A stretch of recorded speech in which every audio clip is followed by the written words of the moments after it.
Hello everyone, welcome to my channel UPSC with Lavisha. This is Lavisha, your UPSC mentor, and in today's class we will discuss about basics of union budget, or you can say annual financial statement.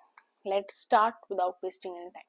आज की class में अभी हमारा budget कल आने वाला है, उसके अंदर क्या आएगा वो हम बाद में डिस्कस करेंगे। उससे पहले हम देखेंगे कि एक्चुअल में बजट के बेसिक्स क्या हैं, कॉन्स्टिट्यूशन के अंदर कौन से आर्टिकल्स हैं जो बजट के लिए बनाए गए हैं और कैसे बजट लोकसभा के अंदर पास किया जाता है। तो आज की क्लास में हम देखेंगे कॉन्सेप्ट ऑफ बजट, उसके ऑब्जेक्टिव्स क्या हैं, कॉन्स्टिट्यूशनल रिक्वायरमेंट्स क्या हैं जो बजट को बहुत ज्यादा नेसेसरी बनाता है, डिफरेंट कंस्टिट्यूएंट्स क्या हैं यूनियन बजट के, डिफरेंट स्टेजेस क्या हैं बजट सेशन की, इंटरिम बजट क्या होता है, वोट ऑन अकाउंट की इंपॉर्टेंस क्या है और कौन कौन सी वेरियस ग्रांट्स हैं जो यूनियन बजट के अंदर पास की जाती हैं। Let start. सबसे पहले बात करते हैं कॉन्सेप्ट ऑफ बजट और उसके ऑब्जेक्टिव के बारे में। बजट क्या है? बजट नाम से कोई भी टर्म हमारे कॉन्स्टिट्यूशन में प्रेजेंट नहीं है, यह हमें पता होना चाहिए। कॉन्स्टिट्यूशन के अंदर टर्म क्या प्रेजेंट है? एनुअल फाइनेंशियल स्टेटमेंट, जो क्या होती है जिसके अंदर एक स्पेसिफिक पीरियड ऑफ टाइम के लिए, नॉर्मली इंडिया के अंदर यूजुअली वो टाइम पीरियड आपका एक साल होता है, जिसके अंदर फॉर एग्जाम्पल आपका कल बजट आएगा तो कल से लेकर 2026 के फाइनेंशियल ईयर तक गवर्नमेंट क्या खर्चा करेगी, किस प्रोजेक्ट पर खर्चा करेगी, कौन से सेक्टर में खर्चा करेगी, टैक्स कितने परसेंट लेगी, कितने परसेंट नहीं लेगी, उसको अपनी इनकम, गवर्नमेंट को अपनी इनकम कहाँ डिवाइड करनी है, किस गोल को अचीव करना है, उनको जीडीपी ग्रोथ रेट एक अजम्पशन के साथ सेट करेगी कि हमें नेक्स्ट फाइनेंशियल ईयर के अंदर इतनी जीडीपी की ग्रोथ रेट को इतना लेकर जाना है, इस सेक्टर को और ज्यादा इंक्रीज करना है। इस तरह से गवर्नमेंट बजट के अंदर टारगेट सेट करती है। साथ में गवर्नमेंट क्या करती है, ये भी देखती है कि जो फाइनेंशियल ईयर चला गया उसके अंदर हमने कौन से सेक्टर के अंदर कितना पैसा खर्च किया, कौन सा सेक्टर बूस्ट पर गया, किस सेक्टर को बूस्ट पर जाने की जरूरत है और वहां हमें ज्यादा अमाउंट खर्च करनी चाहिए। और फिर कुछ लॉसेस भी होते हैं, उसका भी गवर्नमेंट एस्टिमेट लगाती है कि लास्ट ईयर हमें यहाँ पर लॉस को फेस करना पड़ा, यहाँ पर हमें प्रॉब्लम फेस करनी पड़ी और उस प्रॉब्लम के क्या रीजंस रहे, क्यों गवर्नमेंट ने वहां पर लॉस को फेस किया, वो सारा। और साथ में नेक्स्ट जो फाइनेंशियल ईयर आने वाला है उसके अंदर भी कहाँ कहाँ गवर्नमेंट को नेगेटिव में जाना पड़ सकता है, कहाँ पॉजिटिव में जाना पड़ेगा, वो सारी चीजों का जो एक एस्टिमेट होता है वो आपकी होती है एक एनुअल फाइनेंशियल स्टेटमेंट, और you can say union budget. अब एक क्वेश्चन आता है आपके पास, स्टेटमेंट बेस में आ सकता है कि एक स्टेटमेंट आपको ये भी मिलेगी अगर बजट से क्वेश्चन आता है, वो क्या है कि बजट को कौन बनाता है। हमारे नेशनल बजट को बनाती है बजट डिवीजन, जो किसके अंडर आती है? Under the department of economic affairs. और मिनिस्ट्री कौन सी है? मिनिस्ट्री है आपकी मिनिस्ट्री ऑफ फाइनेंस। ये बजट को प्रेजेंट करते हैं पार्लियामेंट के अंदर, फिर पार्लियामेंट में डिस्कशन होता है और फिर आपका जो बजट है वो अप्रूव होता है। नॉर्मली बजट क्या है? एक टूल है कंट्री के फाइनेंशियल रिसोर्सेज को संभालने के लिए, मैनेज करने के लिए, और साथ में गवर्नमेंट के इकोनॉमिक टर्म्स को, उनकी पॉलिसीज को, उनके खर्चे को, एक्सपेंसेस को, उनके एक्सपेंडिचर को, हर चीज को मैनेज करने के लिए, और साथ में आइडेंटिफाई करने के लिए जो भी पोटेंशियल रिस्क हो, पोटेंशियल प्रॉफिट्स हो, पोटेंशियल अपॉर्चुनिटीज हो, और टैक्स को कैसे मेंटेन करना है, टैक्स कौन से सेक्टर के ऊपर ज्यादा लगाना है, कौन से सेक्टर के ऊपर कम लगाना है, वो सारी चीजें कहाँ डिस्कस होती हैं? आपके बजट के अंदर। अब देखते हैं बजट की कॉन्स्टिट्यूशनल रिक्वायरमेंट्स क्या हैं जो बजट को काफी जरूरी बनाते हैं। क्यों बजट को प्रेजेंट करना इतना इंपॉर्टेंट है? बजट को प्रेजेंट करना इंपॉर्टेंट है, क्यों है? क्योंकि हमारे कॉन्स्टिट्यूशन के अंदर मेंशन है, काफी ऐसे आर्टिकल हैं आपके कॉन्स्टिट्यूशन के अंदर जो बजट से रिलेट करते हैं और जिनकी वजह से बजट को प्रेजेंट करना और बजट के अकॉर्डिंग चीजें करना हमारी गवर्नमेंट की रिस्पॉन्सिबिलिटी है। सबसे पहले बात करते हैं आर्टिकल 112 की। इसमें मैंने आपके आर्टिकल 110 को इंक्लूड नहीं किया जिसके अंदर मनी बिल की डेफिनेशन है, उसको हमने पॉलिटी क्लास में डिस्कस किया है। अब दोबारा से हम रिवीजन स्टार्ट कर रहे हैं 2025 के प्रीलिम्स के लिए, तो हम दोबारा से उस चीज को पॉलिटी के अंदर ही ब्रीफली डिस्कस करेंगे। अभी हम बात करते हैं आर्टिकल 112 की। इसके अंदर क्या है? दैट प्रेसिडेंट, अभी फिलहाल हमारी द्रौपदी मुर्मू जी, प्रेसिडेंट क्या करेगा? हर फाइनेंशियल ईयर के अंदर प्रेसिडेंट के बिना आपका जो बजट है वो प्रेजेंट नहीं हो सकता। ये काम कॉन्स्टिट्यूशन में किसके लिए लिखा हुआ है? प्रेसिडेंट के लिए, that the president shall every financial year cause to lay an annual financial statement before both houses of parliament, Lok Sabha and Rajya Sabha. A statement of the, किसकी statement? Estimated receipt and expenditure of the government of India for that year. तो simple सी बात है, जब कल budget present होगा वहां पर आपके प्रेसिडेंट जो है वहां पर आपको मिलेंगे।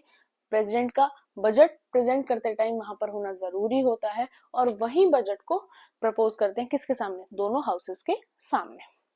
आर्टिकल 113। अब यहाँ पर कुछ स्टूडेंट्स कहेंगे कि वैसे तो जो बजट के से रिलेटेड स्पीच होगी वो हमारी फाइनेंस मिनिस्टर जो है निर्मला जी वो देंगी। यस, वही देंगी, लेकिन उस बजट को सामने रखने के लिए जो कॉन्स्टिट्यूशन में वो है प्रेसिडेंट। बट ऑब्वियस सी चीज है कि फाइनेंस से रिलेटेड जो भी डिटेल्स हैं, जो भी उस चीज की एक्सप्लेनेशन है वो फाइनेंस मिनिस्टर के पास ही होंगी। इसीलिए उस चीज को जो एज अ स्पीच सुनाने का काम है, उस चीज को प्रेजेंट करना है वर्बली, वो सारा काम फाइनेंस मिनिस्टर करती है।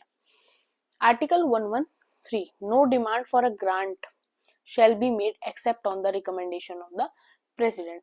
कि कोई भी अगर डिमांड है ग्रांट की, किसी भी टाइप का ग्रांट, किसी भी सपोज वहां पर कोई भी हैदराबाद के एमपी बैठे हैं और उनकी डिमांड है कि हैदराबाद से रिलेटेड उनको कोई ग्रांट चाहिए, जो चाहते हैं कि वो बजट के अंदर अलॉट हो जाए उनको, तो उस चीज के लिए उन्हें पहले उस चीज को प्रेसिडेंट के सामने प्रेजेंट करना पड़ेगा, फिर प्रेसिडेंट की रिकमेंडेशन के साथ ही उस चीज को आगे प्रोसीड किया जा सकता है। Article 114. No amount can be withdrawn from the Consolidated Fund of India without authorization from the Parliament.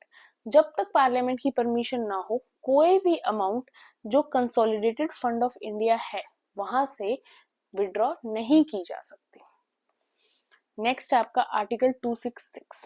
266 के अंदर क्या है? All revenues received by the government shall be credited to the consolidated fund of India. जितना भी revenue हमारी government receive करती है वो कहाँ जाता है? कंसोलिडेटेड फंड ऑफ इंडिया के अंदर जाता है। और बाकी जितना भी पब्लिक का पैसा रह गया, जो प्रोविडेंट फंड का रह गया, पोस्टल इंश्योरेंस का, और भी जो भी पब्लिक का पैसा रह गया जो गवर्नमेंट के पास आ रहा है, वो कहाँ जाता है? वो जाता है आपका पब्लिक अकाउंट ऑफ इंडिया के अंदर। इस तरह से जो फंड है वो 3 पार्ट्स में डिवाइड होता है। एक आपका कंसोलिडेटेड फंड ऑफ इंडिया, एक आपका पब्लिक अकाउंट्स, और तीसरा है आपका contingency fund of India. Contingency fund of India क्या होता है? जो पार्लियामेंट ने लॉ से बनाया है जिस फंड को, और वहां पर पैसा किस चीज के लिए जाता है? To meet unexpected and unforeseen expenditure. जिस एक्सपेंडिचर के बारे में गवर्नमेंट ने सोचा ना हो और अर्जेंट बेसिस पे वो एक्सपेंडिचर गवर्नमेंट को करना पड़ जाए। जैसे सपोज कहीं पर अर्थक्वेक आ गया, वहां पे गवर्नमेंट को अचानक से पैसा लगाना पड़ा, कहीं पर फ्लड की सिचुएशन आ गई, तो वो चीजें होती हैं अनएक्सपेक्टेड, बिकॉज हम प्रिडिक्ट नहीं कर सकते हाँ यहाँ पर अर्थक्वेक आएगा ही आएगा और आने की वजह से उससे इतना ज्यादा डिस्ट्रक्शन हो जाएगा। या फिर आपका जैसे कोरोना वायरस था, वो भी एक अनएक्सपेक्टेड एक्सपेंडिचर ही गवर्नमेंट के लिए कोरोना टाइम पीरियड के अंदर हुआ। अब बात करते हैं different constituents of the union budget. Union budget के अंदर क्या क्या गवर्नमेंट कल प्रेजेंट करेगी? एस्टीमेट प्रेजेंट करेगी रेवेन्यू और कैपिटल रिसिप्ट्स के बारे में। ये प्रेजेंट करेगी कि कैसे हम अपने रेवेन्यू को बढ़ा सकते हैं अपकमिंग फाइनेंशियल ईयर के अंदर, कितना एस्टीमेट लगाएगी कि अपकमिंग फाइनेंशियल ईयर के अंदर कितना खर्चा हो सकता है। एक्चुअल रिसिप्ट और एक्सपेंडिचर जो क्लोजिंग फाइनेंशियल ईयर था उसके अंदर कितना खर्चा गवर्नमेंट ने पिछले बजट के अंदर एक्सपेक्ट किया था और कितना गवर्नमेंट का एक्चुअल में खर्चा हुआ, उस चीज के बारे में डिस्कशन होगा।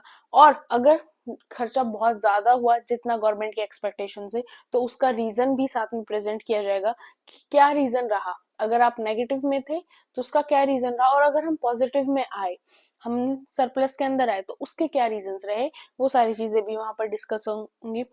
अपकमिंग ईयर के लिए, कमिंग ईयर के लिए इकोनॉमिक और फाइनेंशियल पॉलिसीज किस तरह से रहेंगी वो डिस्कस होंगी। टैक्स प्रपोजल्स कैसे रहने हैं, सपोज गवर्नमेंट सोच रही हो कि इनकम टैक्स को कम कर देते हैं, कैपिटल गेन टैक्स को बढ़ा देते हैं, वो सारी चीजें वहां पर डिस्कस होंगी। गवर्नमेंट कोई नई स्कीम लॉन्च करना चाहती होगी तो वो चीज के बारे में वहां डिस्कशन होगा। गवर्नमेंट किसी पुरानी स्कीम के ऊपर ही दोबारा से पैसे अलॉट करती है, बजट अलॉट करती है, वो चीजें वहां पर डिस्कस होंगी। हर चीज किसके अंदर इंक्लूड होगी? हमारे यूनियन बजट के अंदर। साथ में कुछ पब्लिक सर्विसेज, कुछ नए इंफ्रास्ट्रक्चर प्रोजेक्ट्स, अगर गवर्नमेंट किसी पर्टिकुलर फील्ड के अंदर, सेक्टर के अंदर, फॉर एग्जांपल एनर्जी सेक्टर, आपका रिन्यूएबल एनर्जी सेक्टर हो गया, सोलर सेक्टर हो गया, या फिर आपका रेलवे सेक्टर है, वहां पर अगर गवर्नमेंट कुछ और इंफ्रास्ट्रक्चर चेंजेस करना चाहती हो, उसके लिए बजट अलॉट किया जाएगा। और साथ में एस्टिमेट लगाया जाएगा कितना हम डेप्थ के अंदर जा सकते हैं, कितने हमारे एक्सपेंसेस, कितना पैसा गवर्नमेंट को कमिंग ईयर्स के अंदर मिल सकता है, पब्लिक मनी है या फिर बाहर से फाइनेंस, बाहर से इंटरनेशनल लेवल से, और कितना गवर्नमेंट को खर्च करना अपकमिंग ईयर के अंदर पड़ेगा, उनका डिफरेंस क्या आ सकता है, कितना हम पॉजिटिव नेगेटिव, वो सब चीजें क्या होंगी आपके बजट के अंदर कल इंक्लूड होंगी। नेक्स्ट है what are the different stages of the budget session in parliament. Budget session के डिफरेंट स्टेजेस पार्लियामेंट के अंदर क्या होते हैं। सबसे पहले आपका होता है प्रेजेंटेशन ऑफ द बजट, कि 1 फेब को हर साल आपका जो बजट है वो प्रेजेंट किया जाता है। कौन प्रेजेंट करता है? यूनियन फाइनेंस मिनिस्टर जो होते हैं वो खड़े होकर सभी को बजट के से रिलेटेड एक स्पीच देती हैं और फिर बताती हैं कि बजट के अंदर क्या लिखा हुआ है। उसके बाद जो आपका बजट होता है उसके ऊपर एक जनरल डिस्कशन होता है। जनरल डिस्कशन होने के बाद जो आपके फाइनेंस मिनिस्टर होते हैं उनके पास एक जनरल रिप्लाई होता है कि वो उस डिस्कशन का जो भी एंड हो उनसे रिलेटेड चीजों से रिलेटेड रिप्लाई वो दे। फिर उसके बाद क्या होता है, जो डिपार्टमेंट कम्युनिटीज होती हैं वो उन चीजों को, डिमांड्स ऑफ ग्रांट्स आई, जैसे फॉर एग्जांपल फाइनेंस मिनिस्टर ने बजट सुना दिया, उसके बाद किसी भी स्टेट के एमपी एमएलए हैं वो वहां पर बैठे हैं, वो सोच रहे हैं कि हमें तो ये हमारी स्टेट के अंदर यहाँ पर ज्यादा चीजें चाहिए, इस चीज के लिए हमें ज्यादा पैसा चाहिए। या फिर कोई भी पर्टिकुलर मिनिस्ट्री है, रेलवे मिनिस्टर है, मिनिस्ट्री ऑफ टूरिज्म, कोई भी पर्टिकुलर मिनिस्ट्री सोच रही है कि हमें ज्यादा ग्रांट चाहिए हमारे सेक्टर को डेवलप करने के लिए, वो सारी चीजों की डिमांड्स इकट्ठी होंगी। उनको क्या होगा, फिर स्टैंडिंग कमेटी जो है पार्लियामेंट की डिपार्टमेंट, वो उन सारी चीजों को एनालाइज किया जाएगा और उनसे रिलेटेड भी एक रिपोर्ट बनाई जाएगी कि कौन सी मिनिस्ट्री ने यहाँ पर डिमांड ज्यादा की है ग्रांट्स की, बट उनको उतनी अलॉट नहीं। उन सारी चीजों के ऊपर डिस्कशन होगा और उनके ऊपर एक रिपोर्ट तैयार होगी। उसके बाद क्या होगी, voting on demands for grant. फिर आपके पार्लियामेंट के अंदर वोटिंग स्टार्ट होगी, किससे रिलेटेड? डिमांड फॉर ग्रांट से रिलेटेड। सपोज करो मिनिस्ट्री ऑफ टूरिज्म ने डिमांड की कि हमें इतनी ग्रांट चाहिए, और उन्होंने उस चीज के पॉसिबल रीजन दिए कि ये रीजन है इसलिए हमें ग्रांट इतनी चाहिए। अब उस ग्रांट से रिलेटेड जो मिनिस्ट्री ऑफ टूरिज्म ने वो प्रपोजल रखा उससे रिलेटेड वहां पर पूरे हाउस में वोटिंग होगी। अगर वोटिंग मेजोरिटी में चली जाती है तो उनकी ग्रांट को पास भी कर दिया जाएगा। लेकिन हमें एक चीज याद रखनी है, that no voting is allowed on the expenditure charge on the consolidated fund of India. जो आपका कंसोलिडेटेड फंड ऑफ इंडिया होता है ना, उससे रिलेटेड आपकी जो वोटिंग है वो voting on demand for grants के अंदर इंक्लूड नहीं होती और उसके लिए वोटिंग अलाउड नहीं होती। फिर उसके लिए क्या होता है, उसके लिए होता है पासिंग ऑफ अप्रोप्रिएशन बिल। अब अप्रोप्रिएशन बिल से रिलेटेड कॉन्स्टिट्यूशन के अंदर कौन सा आर्टिकल है ये मैंने यहाँ मेंशन नहीं किया और ये आप मुझे कमेंट सेक्शन में मेंशन करके बताओ। पासिंग ऑफ अप्रोप्रिएशन बिल क्या होगा, that no money shall be withdraw from the consolidated fund of India except under appropriation made by law.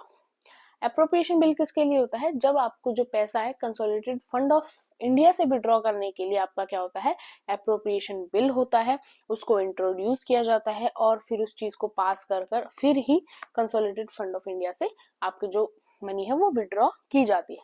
Passing of financial bill क्या होता है, फाइनेंशियल बिल को introduce किया जाता है रिलेटेड टू फाइनेंशियल प्रपोजल्स जो भी गवर्नमेंट ऑफ इंडिया के फॉलोइंग ईयर के लिए रहते हैं, और उन चीजों को भी फिर लोकसभा और राज्यसभा पास करती है। अब पासिंग का प्रोसीजर कैसे है, लोकसभा की सुपीरियरिटी होती है बजट से रिलेटेड, फाइनेंशियल मैटर से related as compare to Rajya Sabha. वो सारी चीजें हमने ब्रीफली पहले भी डिस्कस की अपनी क्लासेस के अंदर, और हम अब दोबारा रिवीजन के अंदर भी उन चीजों को बहुत ब्रीफली डिस्कस करेंगे, बिकॉज वही एक इंपॉर्टेंट पार्ट है जिसके आपके एग्जाम में आने के ज्यादा चांसेस होते हैं। अब बात करते हैं इंटरिम बजट क्या होता है। इंटरिम बजट के आने के भी चांसेस काफी ज्यादा हैं एग्जाम के अंदर, बिकॉज लास्ट ईयर ही आपका इंटरिम बजट आया था।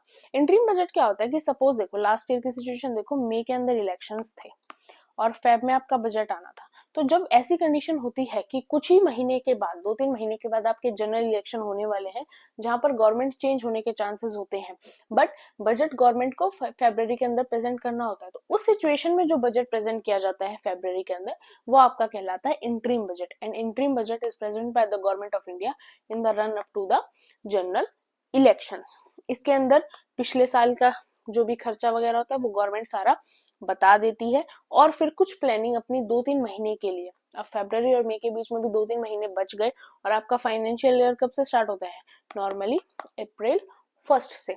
तो उन टाइम पीरियड के लिए गवर्नमेंट अपनी चीजों को प्लान करती है और प्रेजेंट करती है। एक डिफरेंस और आता है कि गवर्नमेंट अगर इंटरिम बजट प्रेजेंट कर रही है, बिकॉज अगर मई के इलेक्शंस के बाद, वो तो चलो बीजेपी गवर्नमेंट थी तो पॉलिसी में इतना चेंज नहीं आया क्योंकि दोबारा से सेम गवर्नमेंट बन गई, बट अगर गवर्नमेंट चेंज हो जाती तो गवर्नमेंट नया बजट प्रेजेंट करती तो आपको काफी चेंजमेंट देखने को भी मिल सकते हैं। इसीलिए जब भी ऐसा हो, जनरल इलेक्शन होने के बाद जब रिजल्ट आएगा तो जो नई गवर्नमेंट बनेगी वो अपना दोबारा से बजट प्रेजेंट करती है, जो बाकी के आगे के 7-8-9 महीने बच जाते हैं उनके लिए। एक चीज हमें याद रखनी है कि जब गवर्नमेंट इंटरिम बजट प्रेजेंट कर रही है, कोई भी गवर्नमेंट, उस टाइम पर वो कोई भी नई पॉलिसी के अनाउंसमेंट नहीं करती, बिकॉज उनको नहीं पता कि अगले 2-3 महीने बाद वो वापस गवर्नमेंट में आएंगे, पावर में आएंगे या नहीं आएंगे। और कोई भी नया टैक्स चेंजेस, कोई भी नए टैक्स को प्रपोज नहीं करती, कोई भी नया टैक्स उस टाइम पर वो इंट्रोड्यूस नहीं करती। वो जो पहले से चीजें चल रही हैं उन्हीं के अंदर थोड़ा बहुत चेंजमेंट करती है तो करती है, लेकिन कोई नई पॉलिसी के अनाउंसमेंट, कोई नई प्रपोज टैक्स चेंजेस गवर्नमेंट उस टाइम पर इंटरिम बजट के अंदर प्रेजेंट नहीं करती। नेक्स्ट है, what is the importance of vote on account in the union budget. देखो, वोट ऑन अकाउंट की इंपॉर्टेंस आज भी है, लेकिन पहले ज्यादा हुआ करती थी।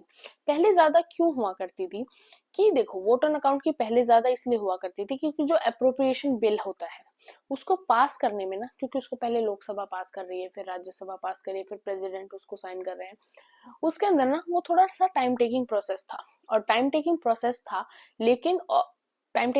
था, लेकिन ऐसे हम कंट्री का काम तो रोक नहीं सकते, इसलिए वोट ऑन अकाउंट की इंपॉर्टेंस पहले ज्यादा थी। अब भी है पर पहले से कम है। क्यों? क्योंकि पहले जो हमारा बजट होता था ना, वो 1 फरवरी को नहीं अनाउंस किया जाता था।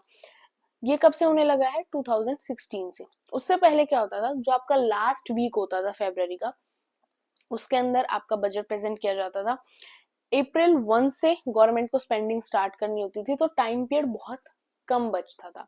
आपके पास सिर्फ एक मार्च का मंथ बचता था, और मार्च के मंथ में अप्रोप्रिएशन बिल पास भी हो जाए, उस चीज की कोई गारंटी नहीं हो सकती, क्योंकि उस चीज को थोड़ा सा टाइम चाहिए। इसलिए पहले वोट ऑन अकाउंट की ज्यादा इंपॉर्टेंस थी। अब तो ऐसा कि 1 फेब को बजट आ जाता है तो गवर्नमेंट के पास पूरा 2 महीने होते हैं, तो 2 महीने में आपके जो बिल्स हैं वो पास हो जाते हैं। गवर्नमेंट इजिली 1 अप्रैल से अपनी स्पेंडिंग को स्टार्ट कर देती है। इसीलिए क्या होता था, आपका वोट ऑन अकाउंट होता था कि जब तक अप्रोप्रिएशन बिल पास नहीं हो रहा, जब तक गवर्नमेंट को परमिशन चाहिए ना पार्लियामेंट से पैसे की स्पेंडिंग को खर्च करने की, तो उसके लिए वोट ऑन अकाउंट की हेल्प ज्यादा ली जाती थी। वोट ऑन अकाउंट क्या है? एक परमिशन है मनी को विड्रॉ करने के लिए। कौन से पीरियड में? यूजुअली उन 2 महीनों के अंदर कंसोलिडेटेड फंड ऑफ इंडिया से पैसे विड्रॉ करने के लिए गवर्नमेंट को जो परमिशन चाहिए थी, उसके लिए गवर्नमेंट वोट ऑन अकाउंट की हेल्प लेती थी। And vote on account only deal with the expenditure in government budget. वो सिर्फ उसी चीज से डील करता है। And the vote on account is still relevant on account of interim budget during the election year.